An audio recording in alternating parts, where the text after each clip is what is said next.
Hi, I'm Bree, and this is Rocket Therapy, the official podcast of the Edmonds College Rocketry Society. Today, we are talking about buying rocket kits and the considerations one should take when purchasing a rocket. So, to start things off, you want to buy a rocket. Let's assume you've already decided that, and I don't have to convince you that rocketry is the best hobby ever. Now, that said, there are several things you should take into consideration, including but not limited to the body materials, the body diameter, the engine diameter, the payload bay. Does it even have a payload bay? Does it have an E-bay? These are things that we'll go into more in depth on later. What accessories does the kit include? Overall cost can be factored in with that. And then your end goal. Is this a level 1? Is this a level 2? Is this a cert attempt at all? Is this just a fun rocket to have to go up and down? Are you going to paint this pretty colors and fly it on a blue line, or are you going to paint this pretty colors and fly it on a red line? This episode of the podcast assumes that you have decided to buy a kit instead of building it yourself. There are many considerations as to why you would want to buy a kit versus building one from scratch materials. That said, this is mostly aimed at newer people, since kits are usually used by newer people who don't really know all the parts to a rocket, what they should be looking for in each material, etc., etc. As you gain more experience in the hobby, it'll definitely become more appealing to actually build it yourself. But for now, there are a lot of really great kits on the market. Let's talk about some things about them. So, first off, we have all the materials. Now, these materials are essentially what the airframe and the tubing in general is going to be made out of. One of the more basic materials is quantum, which is kind of a PVC plastic sort of a thing. It's a lot more lightweight than PVC piping, but it provides a pretty basic shell for a level 1 or a mid-power airframe. Phenolic is a cardboard with resin impregnated tubing, and it is great if you're going to do layups or composites on top of it, and it is great for motor tubing in general. Then we have your composites, which are the fiberglass and the carbon fiber. These will be much more sturdy, much more structurally sound in general, but they are expensive. And if this is your first rocket, if this is your first kit, you might not want to pay out for something like that. And finally, we have acrylic, which is mostly for low power rockets to mid power rockets, but it's a really fun material, and you can make clear rockets with lights on them and all sorts of stuff. So it has its own artistic niche in the rocket community. So first, let's go into a little more depth on quantum airframe. Quantum being a plastic, it's not very well known for its structural integrity. It's great for a basic material, but it's not going to get you a level 2. That said, it's rated up to 0.85 Mach, which is pretty sound for a basic level 1, and definitely plenty of structural integrity there for mid-power and low-power rockets. The best part about quantum airframe is that it's cheap. So you can get good, solid 48-inch lengths of it for about $30. And as far as cheap materials go, quantum is pretty much it. Outside of that, we have Phenolic Airframe, which is, again, cardboard which has been resin impregnated. And this is great. The Edmonds College Rocketry group does use this to do our carbon fiber wrapping. And we have done layups on this material before, and we found it works great for these applications. Actually, it is great for motor mounts, but it is not necessarily good for a full rocket frame unless you do intend to do some post-production layups on top of it. It is also an inexpensive material. It has a lot of flexibility in it. PBL, one of the primary makers of Phenolic Airframe, does fiberglass wrap their own phenolic and sell as is. So if you don't have the capability to wrap your own composites, etc., you can buy this pre-canned. This is the next step up in material above Phenolic and above quantum. Additionally, you can just get fiberglass airframe, which is very popular, especially with Madcow kits. Fiberglass is just an all-around sturdy material. It's not the most expensive, but it is definitely not going to be the featured material in any basic intro to rocketry kits. So if you think that you're going to be in the hobby for a while, if this is not your first rocket, this might be a good material to look at. If this is just your first rocket and if you're just testing it out, maybe go with something a little lighter weight that's a little less expensive in case you do decide you don't like the hobby. Essentially, cost is the only reason why fiberglass and carbon fiber aren't higher up on the list of preferences.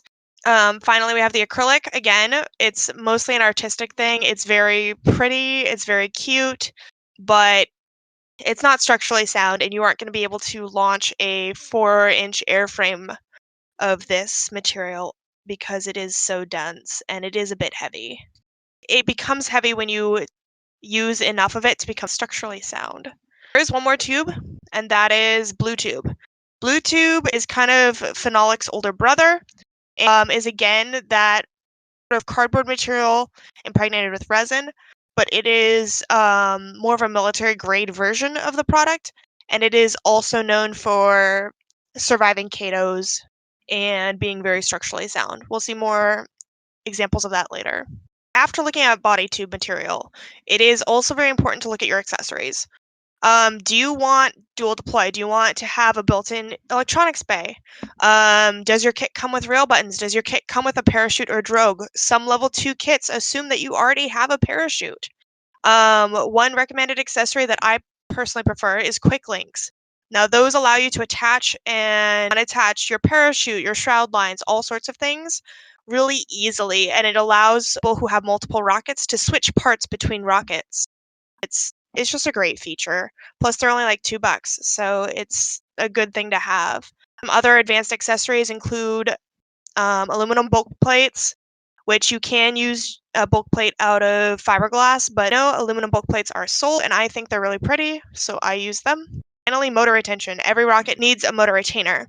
There are a couple options with that. You can pair it with a thrust plate, as seen in the top right corner. Red thrust plate transfers the motor's force into the airframe more seamlessly than it would otherwise. And if you have a high thrust motor, might be a good choice. Otherwise, if you're just doing a L1, a basic metal retainer would help. Many low power motor retainers are just a little piece of metal that has been bent to catch the bottom of the motor. So it really does depend on how big of a motor you're using, what power you're at, etc., etc. Just some things to think about. Finally, choosing your motor. Again, going for flare and you're launching a red line in a black rocket. What power motor does your manufacturer recommend with the kit? Is this a certification attempt? If so, you might want to launch it initially on a lower power motor than you would for fun, just so you can get that easy up-down certification. Finally, if you're going for a level 2, I personally haven't found any level 2 motors in a 29mm Aerotech reload pack size, and I haven't seen any of those. So if you do plan to do a level 1 and a level 2 on the same rocket, which is something that I've seen a couple of times, is a great way to save money. You might want to consider getting a higher diameter motor. And finally, RMS versus DMS. RMS is the reloadable motor system. DMS is disposable motor system. So if you go with an RMS motor system, it's reloadable. You'll have to buy the case, and it is initially more money. But if you intend to fly the rocket multiple times on the same motor or on similar motors, then spending the initial money to buy an RMS case might be more cost effective versus the DMS. That said, there's also the aspect that the RMS motors must be put together and assembled, and unless you have somebody who knows how to do it helping you out, it can be pretty tricky to read through and try to look at how to assemble these things. Whereas a DMS motor, you just open it up, pop the ejection charge in, and shove it in your rocket, and you're good to go. So there are a couple considerations. DMS is usually better for certification, versus RMS is the cost saving in the long-term sort of experience. We also on this slide have some websites. Madcow makes great kits, mostly out of fiberglass and other higher quality parts. So if you're looking for a sturdy, long-term, more expensive, but better outcome rocket, that's a great site to go to. Public Missiles, they sell mostly quantum and phenolic tubing, and they sell a couple of kits that are kind of in the mid-range. And Always Ready Rocketry, their specialty is blue tube. And finally, Apogee, which has a ton of variety. There are so many kits that you can get on there. Check Apogee out if you're doing research, because they have so much selection that it's easy to compare different aspects, because they usually have one of everything. Finally, make sure you simulate your rocket and your kit. Rocksim on the left is made by Apogee, I believe, and is touted as a more accurate program versus Open Rocket on the right, which is free and I find has a lot better usability and interfacing for newer people, and I've always used Open Rocket. So let's talk about some recommended kits. I have worked with all of these kits either through the Edmonds Rocketry Club or through my own personal experience. These are the kits that I have picked out that showcase just a few of the different features that different kits have. This is your basic L1 capable kit. It goes up, it comes down on a motor, you can get your L1 with it. Not fancy, it has no payload bay, it's made of quantum tubing, but it does its job, and it's a cool rocket to have for a first rocket. Paint it up pretty, give it a name, you'll have a lot of fun. I know I did. The second kit is also by PBL, and it's the 3-inch Ariel. This is slightly more advanced than the Callisto. You have a payload bay, which gives you the opportunity to work with an electronics bay. And if you get the Phenolic airframe and wrap it in a composite, then you can definitely do an L1 and L2 on this kit. I have seen it done. Just be careful with your motor selection on the L2 flight because your rocket's going to go pretty high and you're definitely going to want dual deploy. We have lost one of these carbon fiber wrapped kits as a club. As far as L1 kits go, this one's great. I love the quick change motor mount option because it allows you to pick from a variety of motor sizes. This is the kit that our club currently uses as our standard L1 kit. It has a 4-inch airframe, which is great if you aren't small and you have big hands, because then it actually allows you to get sandpaper in there, it allows you to get tools in there. Plus, there's more diameter if you want to do an electronics bay. You have a slightly bigger 38mm motor mount, so you can. It is possible to find 38mm level 2 motors. Also, the kit itself includes a small eBay sled, so I really like that feature. If you don't have access to a laser cutter, it comes with those parts. It can be wrapped in a composite, or it can be flown with just the cardboard airframe as a level 1 only. We have a blue tube kit. This one is made by Always Ready Rocketry, the main sellers of blue tube in the community that I could find. It also features a 4-inch airframe. It has a 54mm motor mount, 1/4-inch plywood fins, dual deploy with an eBay, and that blue tube airframe. So this rocket is as big as some rockets, but it is 100% L2 capable. Blue tube being slightly more sturdy than the Phenolic, easily handle level 2 motors. Some people like plywood fins more than fiberglass or plastic fins because if they break or if they're damaged on a first certification attempt, sometimes you can argue that the damage isn't bad enough because it's just plywood, it'll only break a bit. Sometimes you can argue that the damage wasn't bad enough and that you can fly it again. This is a plastic or a composite fin, which if it breaks, it snaps because the material is so brittle. So for L1s, I've seen a lot of people recommend plywood fins in general, just because of that kind of flexibility in the certification process. We have the chief of all L2 kits, the Black Brant II 4-inch airframe, 54mm motor mount, fiberglass airframe, made by Madcow Rocketry. This is my personal L2 kit, and I have had so much fun putting it together.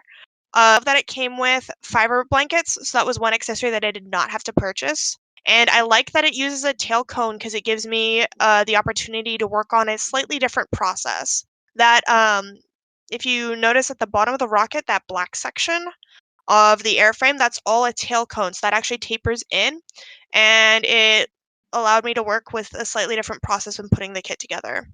This is touted in the community as the level 2 kit of all the possibilities. I love this kit.